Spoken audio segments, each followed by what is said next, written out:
welcome back, everybody. Yeah, welcome. We're happy to have you. And here's a little bit of introduction as to what you're going to hear today. Yeah, well, we're gonna talk about some teeth. Yeah, look, anytime you're eating lunch, you just got to be on the lookout for things that maybe shouldn't be where they are. Yeah. We also talk about colonoscopies. Who doesn't love a good colonoscopy? Raise your hand. Raise your hand. We also talk. We talk about God, and we kind of have a cool little prayer story there. Yeah. We also talk about eyelashes once again. We do bring that back. Look, one of our earlier episodes, one of the hottest takes that we've ever had was regarding eyelashes, and we are going to talk a little bit more about it because why wouldn't we? Yeah. And Brandon, hit it.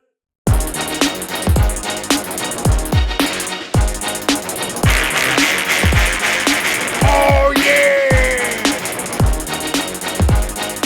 Cats in the cradle and the silver spoon. Little boy blue and the man on the moon.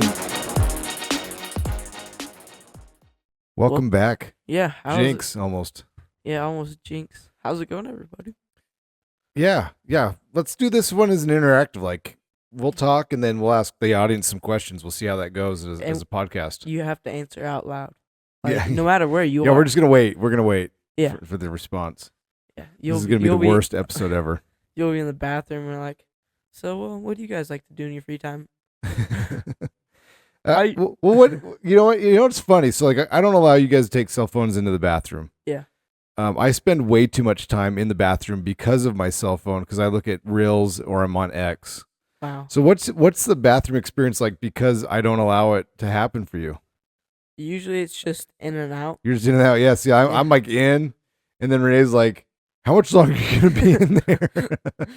And you're like, "Well, I mean, like you get on this thread, and you're like, I can't get rid of this thread." Yeah. You're like Renee said, I had to go pee 30 minutes ago.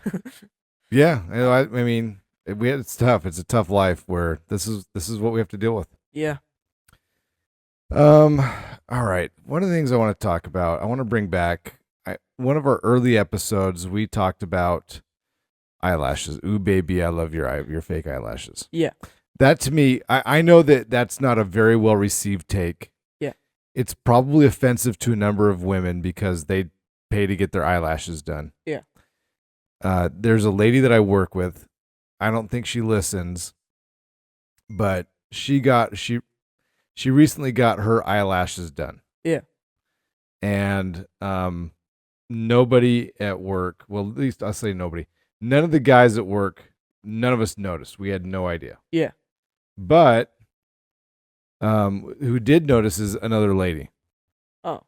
And she said, "Man, did you get your eyelashes done? They look great." And then I looked over and I'm like, "Would she get her eyebrows done or something?" Like I didn't notice. And it proved to the point to me again of like, that's a thing that other ladies do for other ladies. No guy. Yeah. Look, if you are the guy that you love those huge eyelashes, just you got to comment. You have to comment. You like text me, put a comment on Spotify, whatever. That no, like that's the thing that I love is some guys like boobs, some guys like butts, some guys maybe like eyelashes. Yeah. Are you an eyelash guy? No. Are you? No, man, I'm not. It's yeah. Like I said, I don't even notice it. I notice it when it's ridiculous. Like, what's it? I don't remember what episode of The Simpsons when they like Lisa is in the beauty pageant and this one girl has like eyelash extenders or whatever, and she always wins the pageant somehow. It's because of the eyelashes. Maybe that's why they haven't asked me to be a judge on a beauty pageant. Yeah. Oh yeah. It's coming. You just gotta say, baby, I love those fake eyelashes. Ooh, baby, I love those fake eyelashes. I wanna dive into something here. Let's dive. Okay, so Ralph lost his tooth. Yes, he did. Oh, I'm glad you brought this up. I wanted to bring this up too. This is hilarious. Go ahead, rock with it, Johnny. So Ralph lost his tooth, and if you lose your tooth, you're gonna keep it somewhere safe. You're gonna put it under your pillow typically, so that you can get the tooth fairy money, which whatever may or may not exist. Yeah, the tooth fairy in our house. Let's tell the story. Then I'll tell you about the tooth fairy in our house because the tooth fairy in our house stinks. Yeah. But basically, so Ralph loses his tooth, and he like went downstairs with mom for something, and he sets it on the island, the middle table, and it's in a Ziploc bag, and the tooth is minuscule. So it's like, It's a baby tooth. yeah, it's invisible basically, and so I wake up the next morning. I'm like putting my stuff in like these Ziploc bags, and I see this. You're getting your lunch ready. Yeah, get my lunch ready. I see this empty Ziploc bag on the table. Fill it up with goldfish, and I took a lot of goldfish. To You school. love goldfish. I love it, and so I bring it to school. I'm eating it with my friend in my health class, and he's like, man, like he's like, thanks, Johnny, for these goldfish. I'm like, yeah, and the teacher walks by, and the teacher's like, man, I love goldfish. I was like, go ahead, take some, and then Is it weird that the teacher's stealing your goldfish? no, I like she just said that she loves goldfish, and then I offered it to her. Should we bring her a box of goldfish? Maybe, I don't know. All right. So you're digging on the goldfish. Yeah, and then I go to lunch. I eat like a lot of it, and then I go to my next class, and then I go to lunch, and then at lunch I'm sharing it with my other friend, and so we're eating goldfish. Like how big? Like I feel like you have like a grocery bag full of goldfish at this point. Yeah, it's like imagine you have a Ziploc bag, and you fill it to the brim with goldfish. That's about how much I bring to lunch. All right. You love your goldfish. Yeah. So basically he's eating it, and he's like, I'll finish off these crumbs. I'm like, wait a minute. I just want to take a couple more, and I'm taking them, and I see Ralph's tooth at the bottom of the bag, and I'm like, wait, hold it. What the heck is that? I take it out. I was like, it's my brother's tooth. And like my teacher even had some. So like I'm like, what? Did you tell these people like, oh my gosh, this is my brother's tooth? I told everybody at the table, like at our lunch table, we have a ton of people, and I'm like, dang, I just ate a whole entire bag of goldfish, but my brother's tooth was in it the whole entire time. So, all right, let's. If you knew, like, say you're stuffing the bag full of the teeth, you put it in your backpack. Wait, full of teeth? Sorry, full of goldfish. You're stuffing the Yeah. bag full of goldfish, and then right as you're putting it in your backpack, right before you're about to leave, you see that tooth. I don't know. Are you getting rid of the goldfish, or you're like just gonna eat around it? I don't know. I don't really. Are you sharing it? Yeah. If you know there's a tooth, they're gonna say, "Yeah, you go ahead," but they're just so you know, my brother's tooth's in this bag. I probably wouldn't tell him either. I mean, like, because it's like if your buddy who was your buddy who wanted to like drink the crumbs, Yeah. like that would have been terrible. I basically just saved his life. Basically saved his life. Yeah. You're welcome, friend. Yeah. Hopefully you listen to this podcast. Nope. But like, and then I come home and I'm afterwards I'm at volleyball tryouts, and then I see Ralph because Ralph's having a game or whatever for basketball, and I go up to him and was like, Ralph, I have your tooth. He's like, why do you have my tooth? And I'm like, I found it on the table, and I filled the bag up with goldfish, and I ate it all. And he's like, I don't want it. And now, so I'm like, well, you better take it or I'm going to lose it. And he's like, no, just bring it home and keep it safe. I bring it home and I lose it. And he blames, he's like, I mean, I would blame you too. I mean, no, I guess no. you did try to give it to him, but Yeah. like he didn't want it that time. He's like, no, but I'm going to a basketball game. he blamed it on me that I took the bag on the countertop. Like if you see an empty bag on the countertop, like that looks completely empty, and you're like, oh, somebody didn't use this. Are you going to take it? Yeah, I mean, look, Ralph lost my AirPods. I'm a little bitter about it right now. Yeah. I'm going out of town tomorrow, Oh, and I really want AirPods so I can listen to stuff while I'm on the plane, and I don't have my AirPods because somebody lost them. Oh. And I'm not saying whose name it was, but it You already wasn't. said his name. Yeah, I'm not going to say it right now, but it rhymes with Bralf. Interesting. There's only a couple words that rhyme with Ralph. Yeah, good luck figuring it out. You'll Yeah. never I solve this can't- mystery. I can't put my finger on it. Yeah. All right. So, do you know what a colonoscopy is? Yes. I know you drink a jug of stuff, and there are a lot of time is spent in the bathroom. Yeah, you basically poop your brains out so that they can. What happens is there's a certain point in your life that they say, hey, you need to have a colonoscopy because you're of a certain age and there's cancers that can be caused or whatever. And so you drink a bunch of this diuretic causing liquid. Does it taste good? No, it's terrible. Like the entire experience is terrible. Oh. But there's a silver lining. Oh. And the silver lining is the anesthesia you get when you're having the procedure done. Yeah. Because anesthesia is wonderful. Now, there's a small subset of people that are allergic to it, and I don't know what they do. I don't know. They just do it. They're just awake. Open-eyed. They have this camera that goes shoved up their butt, and they're wide awake for it. Like, oh, this is uncomfortable. But I almost feel like a colonoscopy is worth it just for the anesthesia. The anesthesia? Yeah. I actually want to get my wisdom teeth removed because of the anesthesia. Well, so we're tired of doing that. Actually? Yeah, we did the anesthesia thing with Addie and Aubrey. Like when I got my wisdom teeth pulled, I didn't have any anesthesia. Did it hurt? No, well, I mean, it's like they give me the Novocaine. Have you ever had a cavity? Nope.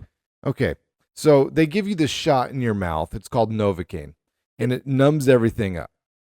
Yeah. So you can't feel it. But then the dentist that I went to, he gave me laughing gas. And so typically the sound of the drill, like to me, is kind of cringe, right? It's like fingernails on a chalkboard to somebody. Yeah. And so that's kind of how the drill is. And when he was drilling out my teeth, like I remember laughing like that at one point. Like I had some that must have been like impacted or something like that down in deep. At one point, I remember this dentist, like he is standing on the chair. Yeah. And like leaning over, like bending over, trying to yank out my wisdom teeth, and I'm laughing my head off. Yeah, I mean, it was just. And so with Addie and Aubrey, they did the anesthesia thing. Aubrey has the infamous. I mean, I guess infamous in our family, so not like world famous, but like she was crazy. Yeah. Addison was a little crazy, but like she was more like low key and chill. Aubrey was crazy, like screaming, like songs. Yeah, she's like, she was emotional. Oh, I hate this song. And then she sings every single word. It was like a Shawn Mendes song or something. And then a Metallica song comes on, and she's like, yeah. And she's like, dun, dun, dun. Yeah, it was yeah. And then when she's home, she like starts I just want to go for a jog. We're like, Aubrey can't go for a jog. And she's like crying. We're like, oh my gosh. But so he's getting his wisdom teeth pulled here in the next couple of months, weeks, whatever. And we decided we're not going to do the dental office that we've gone to, that they just charge so much. It's not worth it. I actually really want you to do anesthesia for me. Like no more birthday gifts, just anesthesia for my wisdom teeth removed.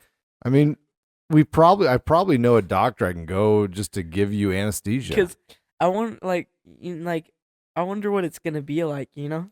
It's like the best sleep you've ever had in your life. So the one time I've been under anesthesia, when I came up, like I wasn't goofy. I don't know why all these kids coming out of this anesthesia are super goofy like they are. What I remember coming out of anesthesia is I'm in this room, and then there's like some nurse lady, and her job is to like I guess watch over people as they're coming out of anesthesia. I don't know. And then all of a sudden, like she's talking to me like we're best friends. Oh. And at some point I look at her and I said, I'm sorry, do I know you? Because she's like, oh yeah, you played football in high school and this, that, and the other. Like, I have no idea what else I told her. I could have told her like my PIN number, my social security number, I have no idea what I told her, but apparently I told her a lot, where I was somehow thinking we were long friends because she's quoting stuff from my past. Yeah. I don't know my PIN number or my security number. Yeah, you'll probably high school age. You kind of need to start memorizing your social security number. What, you know your student number, don't you? Yeah. Wait. What is the social security number? So, when you're born, we register, like you're born as a kid, then you're registered as a U.S. citizen. I don't know how it all works because Renee did the paperwork stuff. Yeah. But every American citizen, you have a social security number, and so when you go and you apply for a job, they're going to ask you what's your social security number. And so you just have to you have it memorized. Huh. You just need to have it memorized, because when you fill out job applications, when you go to college, like you get a bank account, like you will always when you pay your taxes, You need your social security number. Do you know your social security? I do. number? I do know mine. Do you like it? You don't. Yeah, wanna I'll say share it right now. I'm No, going to say it right now. It's you don't wanna blah, share it blah- with No, people, you right? don't share it with. Yeah, I mean, no, you don't want to share it with people. Why not? So it's you can commit fraud, right? So like if people know my social security number, Yeah. they also know my first and last name. They can use that records to find my address, and so now they can start applying for credit on my behalf. Or you could just ask for their first and last name and then commit fraud that way. Well, I mean, yeah, but you need more personal identifying information. And so if you have the social security number, it makes it a lot easier to steal other people's information or to do applications on their behalf. Huh. Something some people have, I haven't heard of this in a while, but some people, so like your credit score is also tied to your social security number. Yeah. Right? That's kind of like how it's tracked because like the power company has that number. Your cell phone companies like, and so if you're not paying these things, then they'll report you to collections and all this kind of stuff. Yeah. And so, so anyway, I know there's been parents where their socials, their credit score is in the tank. Yeah. And so they'll say, well, shoot, if we're we're moving houses and we need a new power bill and I have to pay $500 in back bills to this company. Well, so what they do is they'll put the new power under their kid's name and social security number. Oh. Which there's an element of that where like, oh, okay, that's not a bad thing because you can build up credit so that then when you're 18 and you want to get a credit card or a car loan or whatever, like you have somewhat of a credit history kind of attached to that. But what happens a lot of times is these parents are not good stewards of their credit, and so they'll screw you over. Oh. And Did so you guys do that to me? So no, we haven't done that yet, but we have done it with other kids. Like if we got a loan and we could like, hey, let's throw the kid on this loan because it helps build up your credit. We'll do that kind of stuff at times. With who? We did with Addie and Aubrey. David's not old. I mean, you have to be 18 and older than 18 to do that kind of stuff. Oh. So- Addie's like, who just put this loan on my credit Yeah, card? what the heck? No, we talk to them, but we don't do it without them knowing because they have to sign docs. So Oh. it's a good way to build up credit. Like, so there you go. There's your credit. There's your credit tip of the day. Like if you have a kid and they need some credit build up, then just throw them on the loan with you. Only if you're going to be responsible. If you're going to pay late, then don't you don't want to hose your kid's credit. It's like husband, wife, and kid, and you're like, you have to pay your share too, bucko. Yeah, bucko. Yeah, everybody pays in this house. Well, thank you for joining us at Josh Haldeman Credit Tips. All right, I'm gonna share a story with you real quick. I was debating whether I wanted to share this, but this story was impressive enough to me. I've thought about it a lot that I'm like, I'm gonna share it. Mm. So last week we were going up to Utah. Yeah. And I'll start off by being a little snarky because it wouldn't be a story if I wasn't a little bit snarky. Yeah. Women, their stereotypes exist for a reason, and Jonathan's coughing over here. So stereotypes exist for a reason. So like, one of the stereotypes is that women aren't as good as drivers as men. It's not always true, but generally it's kind of true. And the example I'll give is just look at the tires on a man's car versus a woman's car. And I guarantee you the rims are scraped up a lot more on a woman's car than they are on a man's. Now, that's not to say that a guy doesn't scrape the curb or the side of the street or whatever, because that happens. Like accidents are prone to happen. You take the U-turn too quick and you scrape and you're like, oh, that was dumb. Or the other thing that often happens is you pull up too far on the parking space. Yeah. Right. And then you're backing out and it kind of catches the bottom of the car and it's just a super awkward feeling because you're like, oh, is it going to rip the bumper off or whatever? Women are more likely to do that than men. Again, men have done it and they will do it in the future, and women have done it and they'll do it in the future. But if you were going to look at a statistic, women do it more often than men. I wonder why that is. Video games, probably. I don't know. Yeah, definitely. So we're driving to Utah. 2 weeks prior to us driving, Renee's called me on her drive home, and she says something sounds like it's dragging on the car. And I said, I was gone. I was at some event. I couldn't go to help her. I'm like, there's nothing I can do for you right now. You either need to call a tow truck or you just drive home with the scraping. She goes, oh, when I slow down, it doesn't make that noise. Well, excellent. Well, then let's just drive a little bit slower. So she drives. She gets home. She goes and gets the oil changed, and they say, oh yeah, look, these little clips came undone. You maybe went over a curb or like you parked too close to the thing and then it pulled off. This has been known to happen with this model of car. Okay. Yeah. So she gets it fixed. Great. We're driving to Utah and we're a couple miles past the speedway, and then immediately I mean, it is just dragging. I go, and Renee's like, "That's the sound it was making." And I'm like, "Oh, Oh. great." So I pull over, and I get out underneath the car, and I'm looking at it like, okay, I can see this thing's coming disconnected. I can see how if you're going 85 miles an hour, it's going to be pulling it down. And so I'm like, all right, hey, do you have any tools in here? No, we got no tools. Okay. Oh. Do you have any like rope or zip ties? Nothing. Okay. And so I'm like, all right, let me try to like tuck this up underneath, and I'm doing the best that I can. I'm a banker. Okay, I'm not mechanically inclined. I am a banker. If only I was there. If only then we could have had more jokes and less fixing. Yeah. and so I put it up in there. I think this should be good enough. We're pull away. 10 seconds later, it's dragging again. Oh. So I pull over again, and I'm like, all right, I'm like trying to bend it more. I'm just okay, maybe this will work. And then we get back on the road. It lasts about 20 seconds this time, and then now it's dragging. And so I'm super frustrated. I'm like, well, there's nothing I can do. Like, well, let's just go to Moapa. So it's about probably another 10 miles. Yeah.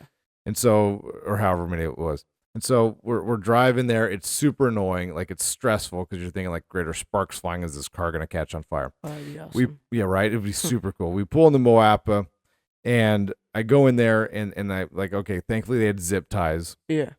So I'm going in there, and I'm getting the zip ties. I'm trying to do it. The zip ties are super brittle, and based on the way the metal is, it's like very sharp, so it keeps snapping them. So I'm getting super frustrated. I go back in the store. They have some gauged wire. Ooh. I'm going to land this plane eventually. This story's going on, and I get it. So Yeah. they have some wire, and I'm like, oh, perfect. Okay, I'll get this. Now, I teach a Sunday school class, right? And I'm always telling these kids, like, hey, you got to look to God in all your thoughts. Yeah.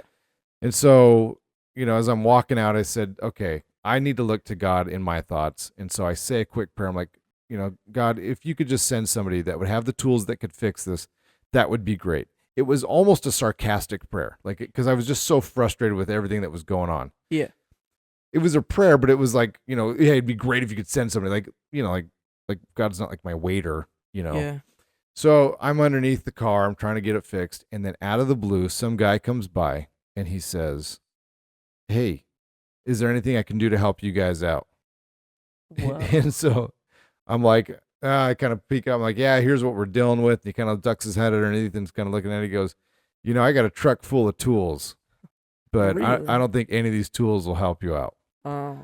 And anyway, to me, it was an answer to my prayer. Like, I thought it was interesting. Like I literally just prayed, God, send me somebody with tools that can help me fix this. Yeah. And he literally sent the guy in the parking lot that had tools over to help me fix it. Whoa. But I didn't need tools, right? I didn't I had already had what I needed. And so to me, it was a cool little story of like, Yeah. think of God, turn to God, know that he'll trust you and that he wants to bless you. We just got to ask. Yeah. Anyway, that's my story. I know that's not very funny. Yeah. But it's cool though. Yeah. But it is cool. And it was great that I was able to make a stereotype out of it somehow. Yeah. I have a question for you. Yeah. Have you seen any movies recently? This segment's brought to you by Cinemark. Get your movie pass. Yeah. $10 a month. Give it a movie ticket. 20% off concessions. Yeah. The movie I watched this past week is I didn't watch one. Dang. Neither did I. You were watching Venom. I've never seen that. Oh, so it's not Venom 1. Venom 1 is good. Venom 2 is not that good. It kind of gets a little like dark cuz there's like I don't know, like a serial killer who's psycho. He's like, "Oh, Lucky Charms, knife you." No, but Frosted Flakes, off with your head. No, but basically somehow him and his like dream girl get separated. What's this show that you introduced me to that's on Peacock? Oh, St. Dennis Medical. Okay, this is hilarious. I know it's not a Cinemark thing. I don't care. Yeah. St. Dennis Medical. I'm 2 episodes in. You've watched All of them. All yeah. 12, 13 of them. Oh my goodness. This is like, please. I don't know if Peacock's free or not. I don't know what kind of version we have, but It is funny. It is St. Dennis Medical. It's like The Office, hospital style. Yeah, it's like a mix of The Office and Parks and Rec and Modern Family, kind of, all in one. Yeah, it is a barrel of laughs, and I would say it is worthwhile. Yeah. But yeah, I was watching the newest Venom. It just came out on Netflix. Not a sponsor, but yeah. Okay, I'm not gonna watch that show. Mm. Let's talk about our other sponsor, Doc R. Haldeman. LLC. bringing you happiness, health, healing, and holidays. in a myriad of ways. So David's playing volleyball. He had a big tournament this weekend, and he played his brains out Friday night. Like it was maybe the best I've seen him play. And the team looked great. They had a lot of really good victories. And he woke up this morning and the shoulder was killing him. Oh. And so Renee's using all of her tricks in the bag. Not bags in the trick. But Yeah, bags in the trick. She's doing all the bags in the trick to get him, back up and running. So she's using the microcurrent. She did cupping. She did wet cupping. She did the what do we use? What's the herb? Microcurrent. No. What's the homeopathic thing that we take? The alcohol. Arnica. Oh. Thank you, Arnica. No alcohol. But anyway, doing it, and he ended up not playing today because it's early in the season. It's not worth going out when you're injured just to play a game. And so, but later in the day he was like, man, I'm feeling good. Like he was ready to get back in and play. Yeah. And then the coaches were like, we got a whole season ahead of us. Don't want to mess it up. Maybe we need to go talk to Dr. Haldeman to get you some herbs so that you can stop that cough. Yeah, I got sick over the weekend, before the weekend, during the week. Yeah, how convenient. You stretched a weekend into a 3-day weekend. Yeah, huh? There's people at work that will do that where, they'll kind of start coughing on a Wednesday. Yeah. And then Thursday they amp it up a little bit more. Yeah. And then they're like, oh man, I'm really feeling sick. And then all of a sudden Friday they're like, well, I'm out. Actually? I don't know if they do it. I don't know if it's real or not, but I swear there's people that on Thursday like, oh man, I got such a headache, which a headache's an easy thing to fake. Yeah. Cough, maybe not as much, but you can totally start faking the headache. And then all of a sudden you're like Friday morning, you're like, oh, I'm sorry, boss. I can't go in. I'm so sick. Yeah. It's like, all right, well, you had that headache yesterday. That makes sense. Yeah. You need here's a trick. So fake a headache, and then yell a lot. Just yell a lot, get parched, and, just mess up your voice. And then you're like, hey, your voice is all cracking. Yeah, and then if you yell a lot, then it should help you cough more. Yep. Yeah, let's do it, man. Let's go do this. Yeah. Okay. Anything else? Well, so yeah, Doc R. Haldeman, go see her, 702-258-7860. Yeah, 702-258-7860. I do know. iWholeHealth.com is the website. Renaissance Health Center is where you can find her. And she's making a real difference in a lot of people's lives. Yeah. So, and look, check us out on Instagram. We got Cats in the Cradle podcast. A lot of the reels I've been putting on are the ones with Renee, and her kind of talking the health stuff. I need to stop being lazy, and I should go back to some of our funny moments and add some of those, because some of them, I go back and listen to the podcast where we had Addison on. That's a hilarious episode. Yeah. I was listening to that on the drive. Renee was behind. Kind of hurts my feelings a little bit that my own wife, she's 8 episodes behind. She's on the podcast. She doesn't even listen to it. when I'm making the reels and putting it together, she's always like, I hate the way my voice sounds. Really? Yeah. Wow. When you listen to it, or when you hear me doing stuff, are you okay with the sound of your voice? About listening to it. I know you don't. I know you don't listen to it. I never listen to it. And that's part of the reason I do it is because I gotta promote it, right? I gotta do. Yeah. I'm doing the gram. I'm doing these other things. I don't listen to it because I don't know. I just don't feel like listening to myself talk. So the reason I do it is it's quality control. I feel because I'll go back and listen. I'm like, oh, okay, Johnny, you need to speak a little bit more in the microphone, or it's oh, that was a funny story. Let's tell something like this, or oh, that was kind of dumb. Maybe we shouldn't do that. Yeah, but I don't know. I just don't like listening. In the future when I have kids or whatever, and they're like, I wonder what life was like back then, and then I'll listen to it. I'll put it on the car. Let's play this out in the future, right? So you're 14 years old. So let's just hop forward 20 years. Okay, so you're 34. You're still a young buck. You're young, active, vibrant. You're 34 years old. So when I was 34, I had Addie, Aubrey, David, and you. Oh. And so maybe not you. Let's see. We were married. I was 22. Let's see. So 12. Yeah. How old are you? 14. Yeah, Yeah. you were alive. You were around. But Uh, you would have been like, meh, like, worthless baby. Oh, Cute, but worthless. But so I could see like, okay, Addie, Aubrey, they're like 8 and 10 or something like that. Like I could see them being like, oh, this is kind of cool. yeah. I mean, like your cousin, who I know we've done a shout out a number of times to, Luna. Yeah. Jinx. Shout out to you, Luna. She said one time, she said she likes listening to our podcast when she's going to sleep. And the reason she likes it is because it makes it feel like she's at home. When you go to sleep, aren't you at home? And that's where the statement's hilarious, is because she is in her home. In her bed. That's like her bed. That's like the most homiest place you can get. And look, I have never been in her bedroom. I just need to specify that. Yeah. But somehow her listening to this podcast in her house, in her room, makes her feel like she's at home. Wow. That's what you do, Johnny. You make people feel like they're at home. Yep. Well, I mean, it's not just me. It's a co-shared podcast. Yeah, but we all know, like, I wouldn't be doing this without you. Yeah. But there's a strong possibility you could be doing this without me. No. Wait. Yes. Wait. Can you repeat the question? No comment. No comment. On that note, do you have anything else you'd like to share? Nope. I don't either, but thanks for listening. We really appreciate it. Yeah. And if you're eating those goldfish, make sure you check the bag for a tooth. Yeah, watch out for the teeth, man. It can be dangerous out there. Yeah. All right, take care. Have a good one. Bye.